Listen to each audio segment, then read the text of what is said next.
Hello, in England, doing more Victor Pasmore catalogues. I do a lot of these catalogues, and if I've done duplicates of previous ones on this occasion, if I do duplicates, I do apologise.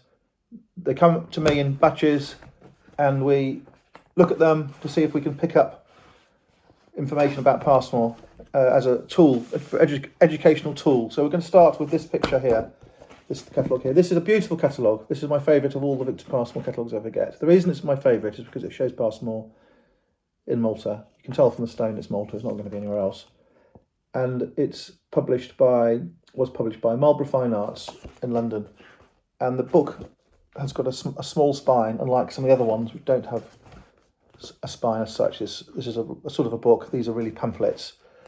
The book, because it is featuring Malta, is of interest to me because we have a business in Malta and Pasmore lived in Malta.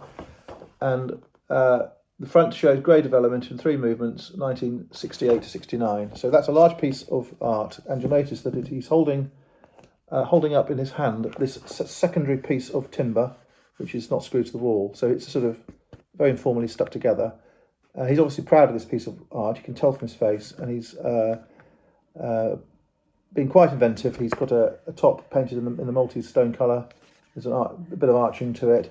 And it's one of his fairly original abstract artworks. And you'll notice in this book, before I forget to say, all of the items have a texture which is not present when you buy prints. They are much more textured than you would think looking at prints. So we'll go through very, very quickly because there's 4. That's a 3-dimensional artwork with sticky out wood. Bits of plywood he has attached to the surface. Many have this womb-like Maltese fat lady, Maltese temple style circular nature.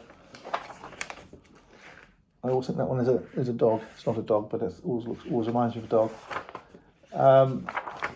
They need more time, obviously, to discuss properly. But there are these beautiful pictures. These are on wood. Both of them on plywood. He would have gone to a dockyard in Malta, or a building site, or a timber yard, and just picked them up off the floor for nothing. I think he would have scrounged them. Scrounging for artists is routine. If you have often you'll find near ports, sails are converted into canvases, for example. Piece of wood. They're not the same sort of bits of wood. That's why I think they're scrounged. Another piece of wood. I think you can tell from his outfit and his shoes he was parsimonious.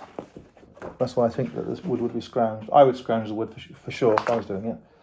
And you have this timber, tribalish looking stuff which looks rather like the Gabriel Caruana work in Malta. So wonderful stuff. Architectural interiors, beautiful, really good. Next one. This has another picture of Malta in, I noticed, which is one wonderful piece of artwork with the Maltese stone wall. And that one is called Linear Symphony 1977. Beg your pardon, it's called The Owl of Minerva. That is Linear Symphony on the front. So it's an owl. The eye is a 3-dimensional dot of wood or something. And again, you go through the catalogue, because these are catalogues made to sell the artworks, and you have these wonderful things. These are Cave of Calypso. We have the prints from 1, 2, 3 and 4. The original piece of art on shaped pieces of timber, it seems, from the photograph. Again on wood.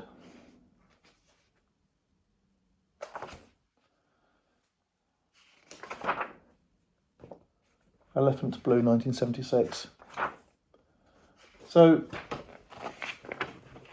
another lovely catalogue, and if you went to the exhibition you would be greeted by an attractive salesperson, a glass of champagne, a bowl of nuts, and you'd be greeted by a list of paintings, many of which would be sold before the exhibition to make you buy the other ones, and some of them would be given to would have been given away free to notable visitors. If royalty came to the exhibition or a famous actor, they'd get one for free. It would be the ones that were sold, Mark sold first to make the other ones sell, and there would be sometimes some of the artists would not want to sell.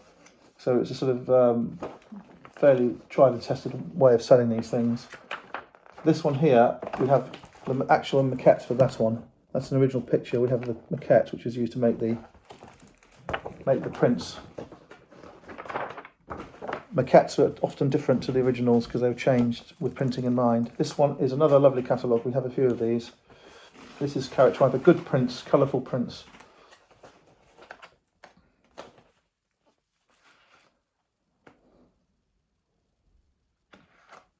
'88. The picture spilling onto the margin. Senzo Titolo, that's not, without title. Senzo Titolo again.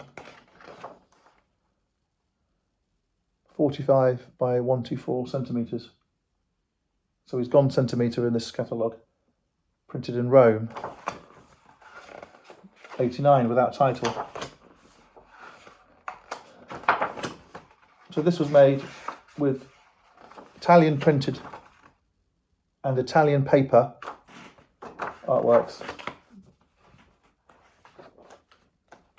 All of them fantastic. Next one. This is interesting because it has a price list in it. 88 to 1990. Untitled, 1990. He's dispensed with the poems and he's dispensed with the long titles he often used to use.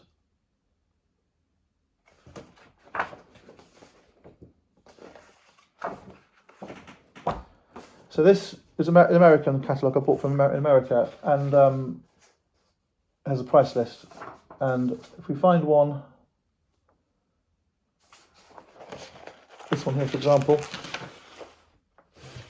this is called Untitled 4, 1988. It was for sale for $2,000 in 1990, $2,000 for a print. That means, if you convert it now, $4,865, which means if you convert it to pounds, it's £3,880. So it's 4,000 something euros, which is more than they are now. And it's quite interesting that they always did have high prices when they were first released. And Marlborough Graphics still have them now, still have the prints. If you go on the internet in London and get hold of Marlborough Graphics or Marlborough Arts, you'll find they have mountains still of Pasmore work for sale. 72, the image in search of itself. So this is one of the examples of him using these titles. Black development 1970.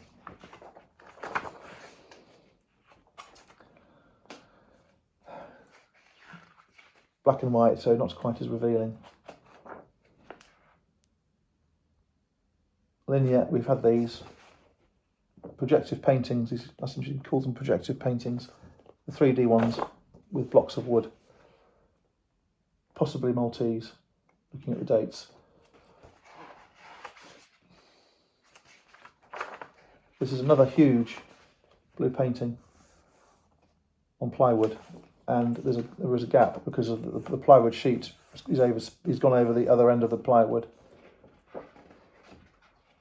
And I think that a piece of plywood would be cheaper than a piece of canvas, artist canvas for sure.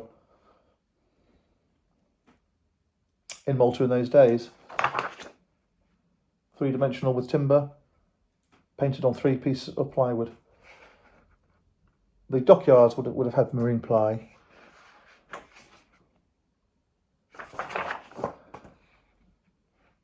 So we've had a look at these other Pasmore booklets, catalogues. They're interesting things, as I said before. Thanks for having a look.